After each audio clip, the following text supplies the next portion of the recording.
अस्सलाम वालेकुम व्यूअर्स, उम्मीद है आप सब खैरियत से होंगे। आज का हमारा उन्वान नज़म, क्रिकेट और मुशायरा है। मतलब नई नज़म है ये, क्रिकेट और मुशायरे के नाम से। और इसमें तंज़ो मज़ाक मतलब हंसी मजाक जो है उसका पहलू पाया जाता है। आइए शायर का तारुफ़ करते हैं कि शायर इसके कौन से हैं। दिलावर फ़गार जो है इनके शायर हैं। उनकी तारीख़ पैदाइश 1929 है और 1998 जो है उनकी तारीख़ वफ़ात है। उनका असल नाम दिलावर हुसैन और तखल्लुस नगार था। मतलब तखल्लुस ऐसा नाम जो शायर जो है अपने नाम के साथ मिलाकर करते हैं। तो उनका निगार जो था वो क्या था, तखल्लुस था। बदेवन में पैदा हुए। शुरू में दिलावर फ़गार ने शबाब के तखल्लुस से भी शायरी की। आपने डाकखाने में भी मुलाजमत की। BA MA करने के बाद कराची शहर को अपना मस्कन बना लिया।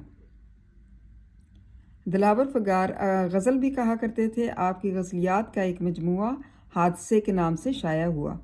मज़ाहिया क़तात के बायस आपको शोहरत व मकबूलियत हासिल हुई।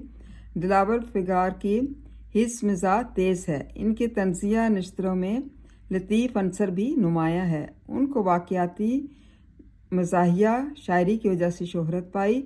आपने कराची के अखबारात जसारत, नवाए वक्त और मसावात में कालम नगारी की है। आपकी वफ़ात कराची में हुई। मतलब ये नज़म जो है ये दिलावर फ़गार हुसैन की है और उनका असल नाम जो था वो दिलावर हुसैन था और तखल्लुस जो था वो नगार था। आपने 1929 में तारीख़ पैदाइश है उनकी और 1998 उनकी तारीख़ वफ़ात है।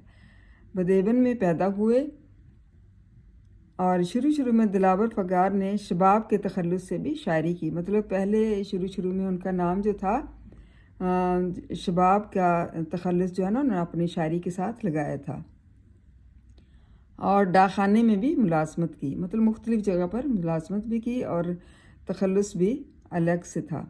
BA MA करने के बाद कराची शहर को अपना ठिकाना बना लिया। मतलब वहीं उन्होंने अपनी सुकूनत इख्तियार की और वहाँ पर अपना क़याम किया। दिलावर फ़गार गज़ल कहा करते थे। मतलब गज़ल में उनको नुमाया मुकाम हासिल था और आपकी गज़लियात का एक मजमुआ हादसे के नाम से मतलब शाया हुआ छपा। इसके बाद मज़ाहिया क़तात के बायस आपको शोहरत मकबूलियत इतनी ज़्यादा हासिल हुई कि मतलब उनको जो है उनकी मुख्तलिफ़ जो है हादसे के नाम से जो है उनकी गज़ल का एक मजमुआ था वो भी छपा। दिलावर फ़गार की हिस्स मिज़ाज जो है तेज़ है। मतलब बहुत अच्छे तरीके से और तंज़ो मज़ाक की तरह जो है वो शायरी किया करते थे और उनकी तंज़िया नशरियों में लतीफ़ अंसर भी नुमाया है। उनको वाक़याती मज़ाहिया शायरी की वजह से शोहरत या मकबूलियत हासिल हुई। आपने कराची के अखबारात जसारत, नवाए वक्त और मसावात में कालम नगारी की है। मतलब मुख्तलिफ़ जो अखबारात थे उनमें उन्होंने कालम लिखे और आपकी वफ़ात कराची में हुई। मतलब जब उन्होंने कालम नगारी की तो मुख्तलिफ़ अखबारात में की, जैसे जसारत था, नवाए वक्त थे और मसावात थी। उम्मीद है तलबा आपको शायर दिलावर फ़गार का जो है उसकी समझ आ गई होगी कि दिलावर फ़गार कौन थे। इसको अच्छी तरह याद करें। थैंक यू और जज़ाकल्लाह खैर।